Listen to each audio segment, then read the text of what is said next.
Home to over 200 pyramids, more than the entire country of Egypt. Best thing about Sudan is its people. We interact with them, have a lot of fun with them along the way also. Also go along the streets of Khartoum and go to the Omdurman market. We try delicious cuisine, visit tombs, and even see the confluence of the Nile. We flew with Fly Dubai, and it's a 4-hour flight from Dubai to Khartoum. You pay $100 for the visa when you arrive, and it's $150 for US citizens. We then made our way outside, found our guide and made our way to the bus. On the bus I was glued to the windows. There was always something exciting to see out the window. And we stayed at the Acropole Hotel. It's where most journalists stay when they visit Khartoum. And the Greek hosts who run the hotel are just absolutely amazing hosts. They even lent me a quiz book for the bus and gave me lots of ice for my water. Good morning everyone, from Khartoum in Sudan. And here's our room we stayed in. So 2 beds here. We didn't have a very good light last night, so that's why I'm filming it now. So here's the bathroom. Shower has hot water at least. And have a look at the view you get out the window. So we have the fruit here, got the cereals, some biscuits, some dates, some cheeses, some scrambled egg. The whole trip was organised by Trekker, which is an adventure company that's based out of the UAE. They organised all our flights, accommodation, visas, and we all had a wonderful time together. And they also organised this transport and guide for us also. You can find a link in the description below of their meetup group. I'm not affiliated with them in any way, and this is not a sponsored comment. And we're off. Here's the bus that we spent the next 2 days in, and we're about to do a sightseeing tour around Khartoum.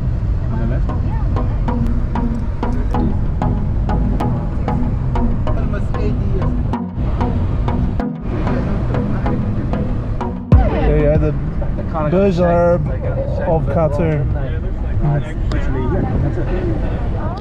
We're now crossing over the White Nile, and it just joins up with the Blue Nile that is coming from the right, and this forms the bigger Nile, which flows all the way through to the Mediterranean, Alexandria in Cairo. Here we go, my first time looking at the Nile. Here we go.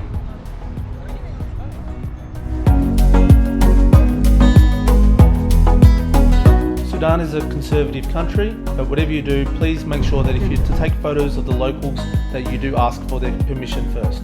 This is Mahdi's tomb. It's the burial place of Muhammad Ahmed, who was basically a commander against the Ottoman Egyptian occupation of Sudan in the 19th century. He died just before their victory against the Anglo-Egyptian forces in the 1880s.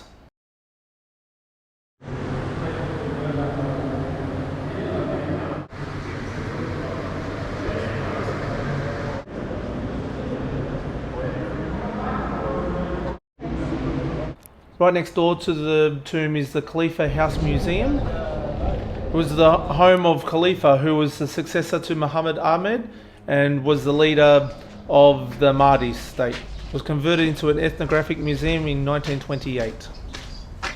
Yeah, without breaking, they said, okay, this is a good sign that English colonizer will go out. We then made our way to the Omdurman souk, which is in western Khartoum. Souk means market in Arabic. And it's also the largest souk in Sudan. It's abuzz with noise and colour and friendly shopkeepers, and all the laneways you walk around, you'll find many surprises. This is how you sew old school style in Sudan.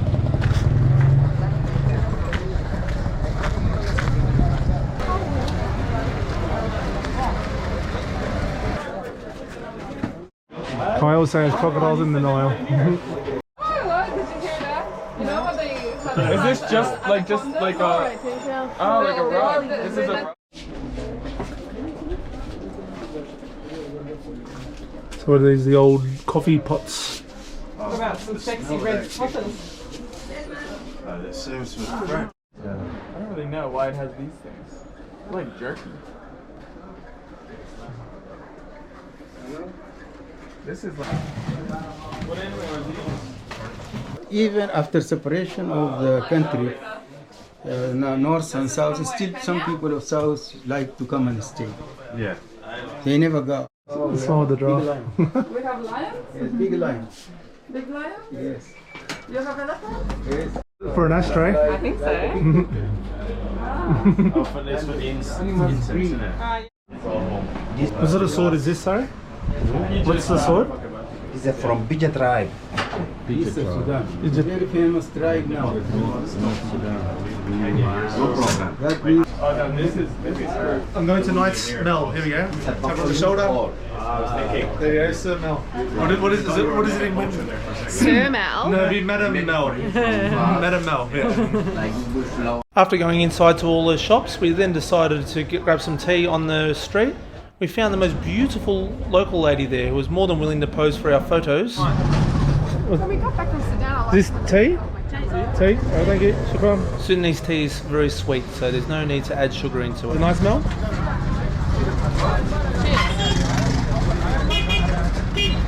Cheers. Yeah, chuck it on.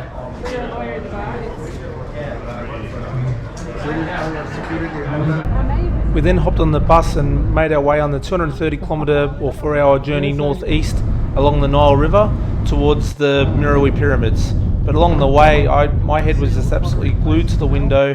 Just so much to see outside.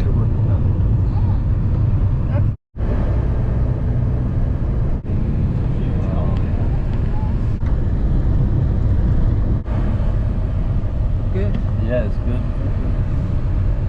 They're small businesses. Those guys do beds, doors.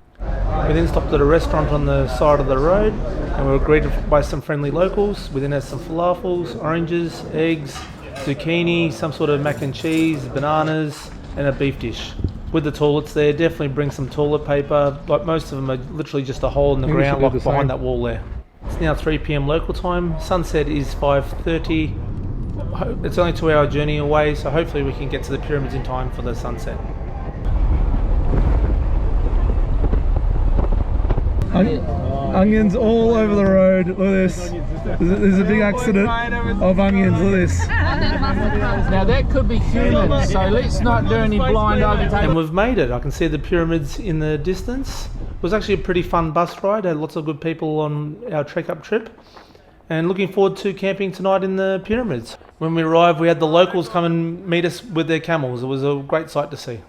Unfortunately, I had to do much more voiceovers than normal for this video, as when we were out there, the winds were just crazy strong, but at least there was no sandstorms. Oh, sorry.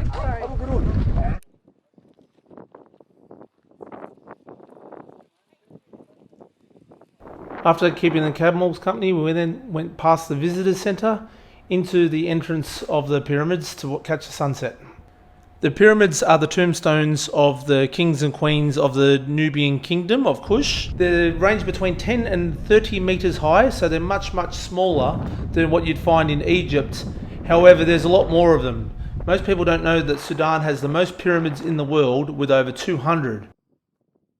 The tallest pyramid in Egypt is 130 metres, which is much bigger than the tallest pyramid in Sudan. Unlike the Egyptian pyramids, the royals actually buried underneath the pyramids rather than buried within the pyramids. The pyramids are made out of granite and sandstone, and in the 1800s, an Italian by the name of Fellini cut off most of the top of the pyramids trying to find treasure, which he actually did, and this was approved by the Sudanese government of the time. We're in northern Sudan. Everyone knows about the Egyptian pyramids, but no one knows about the Sudan pyramids. But the problem is most of them have been cut off the tops from the 1800s because the Italians came here and stole all the treasure. Have a look at this, I'm the only person here. Got the moon behind me. It's actually quite dark outside, but with the moon out, look at this. And after the sunset, we got our tent set up and had some yummy food for dinner. We then played some games before we got an early morning wake up for the next morning. We visited the pyramids in January. It was very cold, so do some exercise and bring some warm clothes. Oh. Good morning. Obviously I haven't combed my hair. It's quite cold here. It's January in Meroe. And here we are, we're entering the Forgotten Pyramids.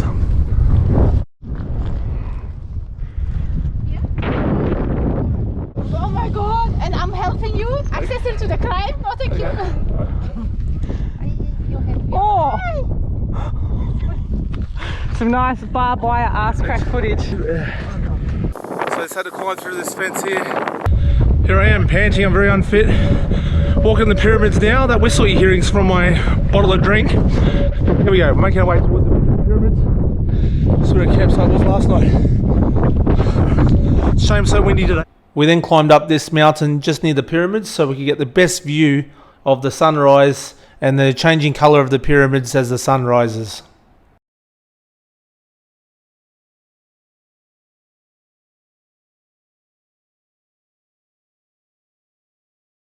So here I am, I've just entered the Meroe pyramids. But have all this, I've literally got this entire place all to myself. This is epic.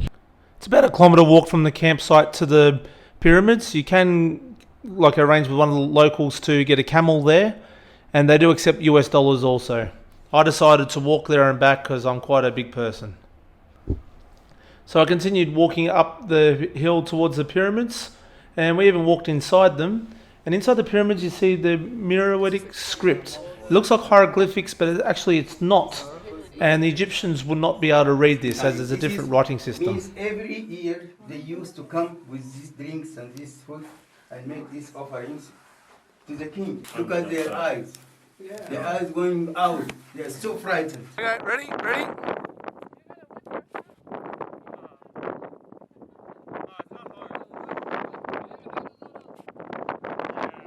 You could easily spend a few hours walking around the Meroe pyramids, and one thing you notice compared to the Egyptian pyramids is that they're on a much steeper angle. They're on an angle about 60 degrees, whereas the Egyptian pyramids are a much smaller angle than this.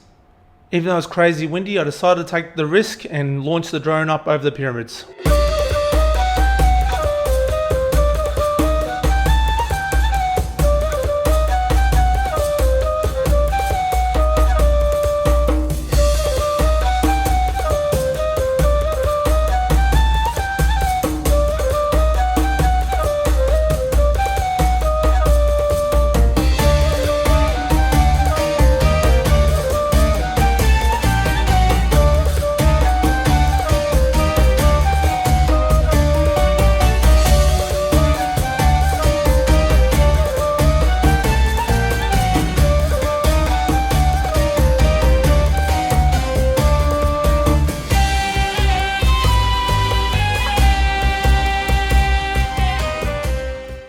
At the entrance of the pyramids is the visitor centre, and inside you find all useful information about the pyramids and the region, and there's even probably toilets there as well.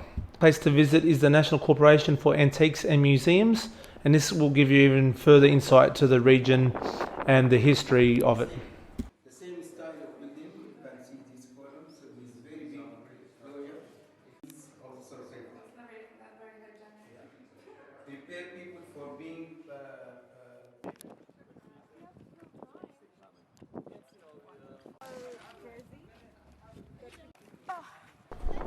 We're now making our way back towards Khartoum for our flight back, but on the way back we stopped at this place for lunch, and yeah, really enjoyed the food here actually.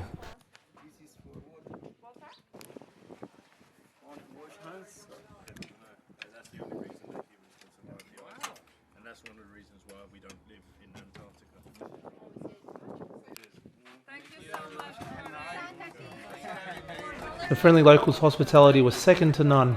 They put on a fantastic lunch for us, and they even posed for photos with us as well. and you are welcome. Thank you very much.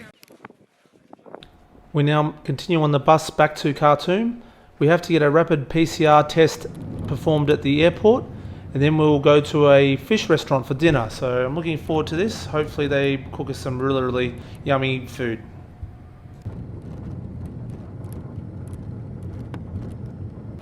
After our PCR test, we ended up in Samak restaurant. Samak means fish in Arabic, and when we walked inside, it just looked absolutely stunning. It looked like a very upmarket and in a very affluent part of Khartoum. All of the people there were very welcoming, and the food was just absolutely delicious. Even though there was only limited quantity, the quality just made up for it, and it was just absolutely magnificent. The meal mainly consists of fish, falafel, bread, hummus, and some salad. Kyle. And to wash down all the yummy food, it always finishes up with a cup of Sudanese tea. And a big shout out to Omdurman, who was our Sudanese guide, along with Monica, who was our host from Trek Up. Thank you so much. We had a great time. They got to practice their Arabic. Even though it was the end of the tour, Omdurman's still giving us lessons about Sudanese trees.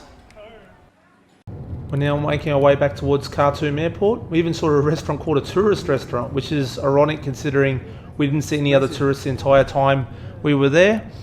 But yes, thanks to Trek Up for organising our trip and for Omdurman being our guide. And thank you for watching. Shukran.